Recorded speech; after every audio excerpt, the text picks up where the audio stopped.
The first one is called the first problem from this matrix. Let's actually understand this pattern using this problem. The number of islands. It's a very famous problem, and this is kind of basis for this pattern. Some people call it like I actually named it this pattern island. Some people even call it flood fill, which is that Microsoft Paint algorithm. You can say uh, it's a similar problem. Same approach will be used over there. Over here, let's say this problem says given a 2D array, which is a matrix, okay, matrix, or some people call it grid, containing ones and zeros. One means land and zero means water, just to make it more interesting. Count the number of islands in it. So islands would be, as you can understand, would be a bunch of ones connected together. An island is a connected set of ones, land, and is surrounded by either an edge or zero, like either they are touching a boundary, or like there are zeros all over around it. So for example this is an island, this orange thing, and either they are touching the boundary or there are zeros around it. So we need to find all the islands, count the number of islands, just the island. Each cell is considered connected to other cells horizontally or vertically, not diagonally. So each cell is considered connected to all the four cells around it, right? This cell, this cell, this cell, and this cell. Similarly, if you see over here, we have three islands. Let's say, so yeah, so these two are connected. You can say this one and this one, but since you cannot go diagonally, so it's considered another island. Similarly over here too, they seems like connected, but since diagonal movement is not allowed, so only the horizontal or vertical movements. So over here 3 islands, so we will need to return 3. So we will follow the same typical breadth first depth first approach and try to count the islands. How to do that? Let's actually quickly jump into the code. But overall approach is just start traversing this matrix. For example, this is the matrix. Start traversing from the top left column, and as soon as you find a 1, you count that as an island, and mark all the contiguous cells which are 1, that, oh, this is part of this island, so that you don't count every one as an island. So once we get this one, we have to traverse in a breadth first manner, you can say, or depth first manner, and mark all these things as one island. Then we keep iterating, keep going over here. No one, so this is already marked, and then we get this one, and then we mark another island and traverse everything connected. Similarly, we'll go here over here. If you see what we are doing, it's very straightforward code. We have 2 functions. You can say this is your count island function, and then we used a recursive function to traverse the matrix in a DFS fashion, right? We will see how this works.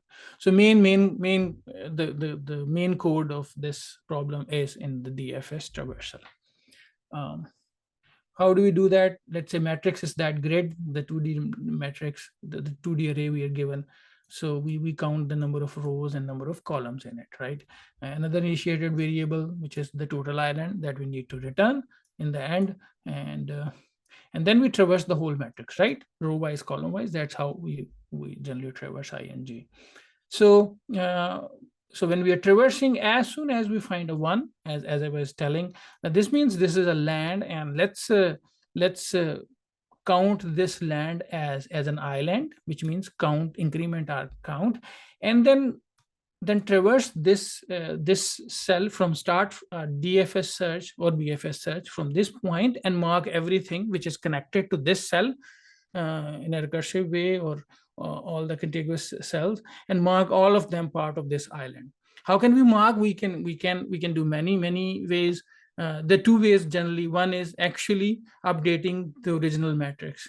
We mark every 1 0, so that the ones are not counted again. The other thing is we can use a separate matrix to mark things, right? We'll see both of these approaches. And the first approach is we actually update the input matrix, and we make that cell zero, all the connected cells zero. How do we do that? So this function call is giving the same matrix, and the cell, you can say the cell number I and j are the indices in the matrix for that cell. So this if in the traversal is just confirming that we are a valid cell. So x cannot be less than 0, x cannot be more than, x is the row number, you can say x cannot be beyond the row numbers. Similarly, y is the column number, y should not be less than 0. And I mean, there's a upper bound and lower bound. So this check actually clarifies many things, that now you are within the bounds of the matrix. So this cell is a valid cell. If it's not, simply return, we don't have to do anything, right? The other thing is, if this cell is 0, right, we don't care about 0. So we are only marking ones.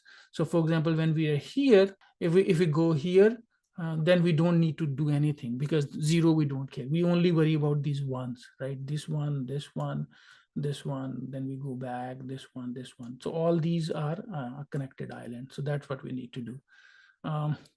So when we have done, we're done with these two things, then we are sure that it's a valid cell, and the other is that it's a land cell, it's a 1 cell, it's not a 0 cell.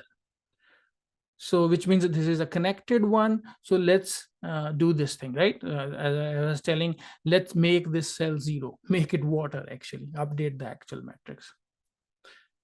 This way we're ensuring that that this whole thing is one island. All the connected ones will be made 0, so that they are not considered other islands.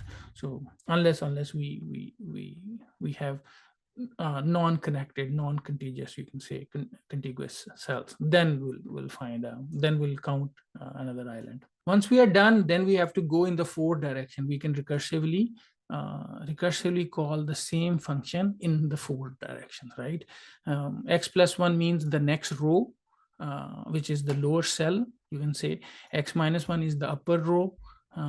Similarly, x is the same, and y plus 1 means is the right cell, and y minus 1 would be the left cell. So all these calls, what will they do? They can, you can say, I mean, they'll go up and do the same traversal. Simply mark everything which is connected, and 1, mark everything as 0. So pretty straightforward. So these two for loops ensure that we traverse every cell, and this DFS ensures that that each connected ones are actually marked 0, so that we have the counts of the island. If you know, so over here, just for the sake of exercise, generally what happens that we, as I said, either you are allowed to go in 2 directions or 4 directions, and sometimes you're allowed to go in the diagonal directions as well. So let's say diagonal down. So diagonal down would be next row and next column, right? So the next row is x like minus 1, no, x plus 1. X plus 1 would be the next row, and y plus 1 would be the next column. See, right? And similarly, if we wanted to go diagonally up, you can say x minus 1, y minus 1. So overall, the DFS code is, you can say, so the main code is this. These are the 4 directions, you can say, and this is where you mark, and these are just the initial checks. So in every code, that is what you need to do. Traversing a matrix, what is your thing that you want to do? Over here, we just wanted to mark those things 0 and then call recursively based on the directions allowed. So this was the DFS approach, right? The time complexity, if you can understand, let's see. So So this traversal is I into j, which means we are traversing each cell. So if number of cells are n, or generally the length, this is called n, and this is the columns are called m. So your overall time complexity would be order of m into n because of this thing. These two loops are doing that, but this recursive call is then actually marking everything, you can say 0. So in the extreme case, you can have all ones in the matrix, which means when you call this thing, this will recursively call everything, and all cells will be marked 0. So in that case, we are actually doing another traversal. So in the worst case, we might end up doing one traversal. Overall, each cell will be traversed only once by this function. So it's not that for every iteration of these two rows, we are traversing everything, because once you have marked everything 0, then this if will not be true. So you can say the time complexity is n into m, but you can say, but it would be 2 into order of, right? So this would be 2 into order of nm, and since we remove a constant factor, so it's order of n into m. Because this function, as I said, only mark each cell 0 only once. So which means overall this function will never be called more than more than n into m times. So the time complexity, and similarly you can have, you can assume that space complexity as well, because of this recursive tree. Imagine this whole matrix is 1. So when you have recursive call, this recursive call will call these two, and then this will call these two, stuff like that. So your recursion tree can go as deep as the whole graph, you can say, right? So this recursion also saying that the space complexity would be order of n into m as well, or m into n, as we say. So let's see the BFS approach. Some people are comfortable with this thing, and over here we're just practicing. So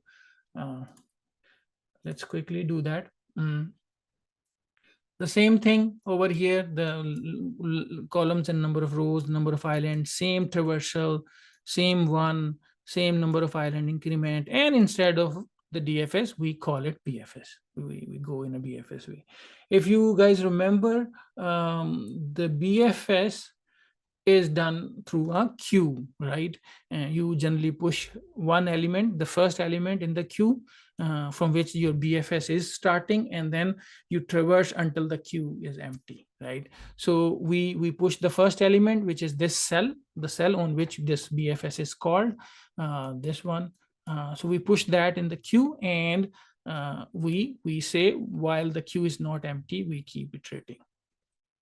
So in the iteration, what we do, we take out one element and see that element is valid, is the same check.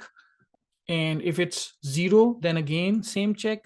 We return over there, right? Over here we have a loop, so we continue instead of that. So these two checks are exactly the same, the previous ones. And then we mark that cell 0, again marking the same. And then we add, instead of recursively calling 4 times, we add the all the neighboring cells to the queue, and then keep doing this iteration of the while loop. So if you see, the code is quite similar. What's the difference? The overall difference is we have this queue, we pop, these two lines are same, this is same, this is, like, you can say all this code is same, kind of, right? Instead of recursively calling, we're just adding elements to the queue, and the remaining stuff is quite similar. It's just that we add to the queue, pop, and do the same thing. So generally, all recursive functions can be converted to iterative ones using stack, right?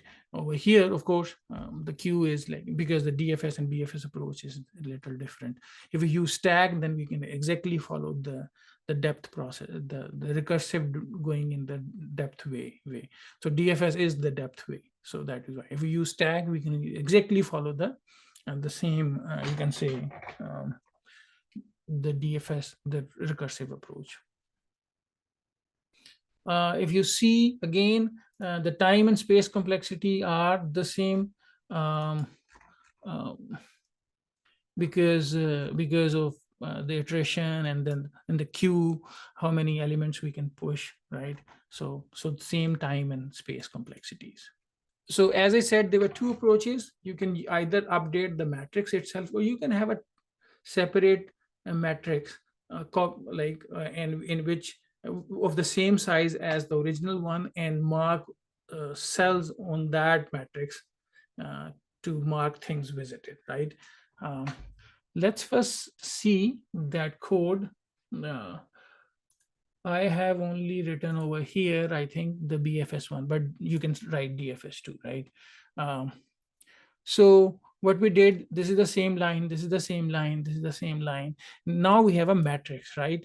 A matrix of the same size as the original matrix at the given grid, and it just contains Boolean variables, false. And we call it visited to just say, oh, this cell is visited or not. By default, everything is false, which means no cell has been visited.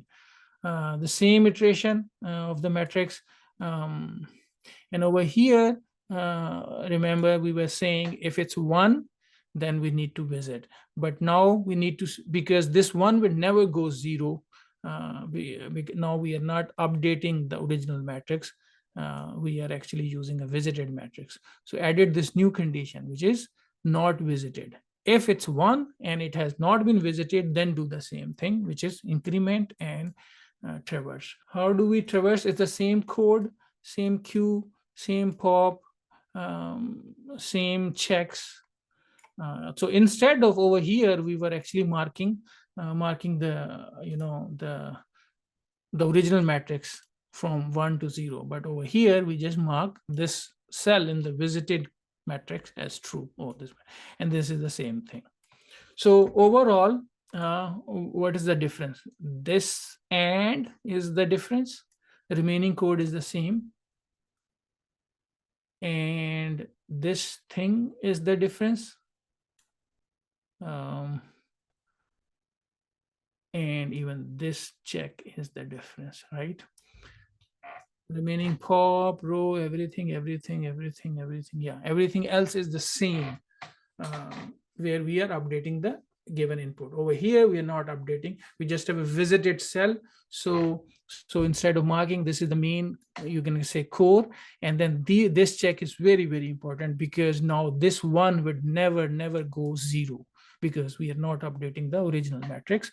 So when you're traversing, you don't want to count each one as a new island. So whenever you get a one, just see if this cell has already been visited or not. Similarly, over here, if it's 0, that is fine. We can continue. But if it has been already been visited, then we need to continue as well, right? Or return in the DFS way. So overall, if you see same time and space complexity, you can say, but overall, since we are creating an auxiliary matrix, but the queue we were using over here, this was already using a extra space. So time complexity or space complexity wise, the algorithm does not change.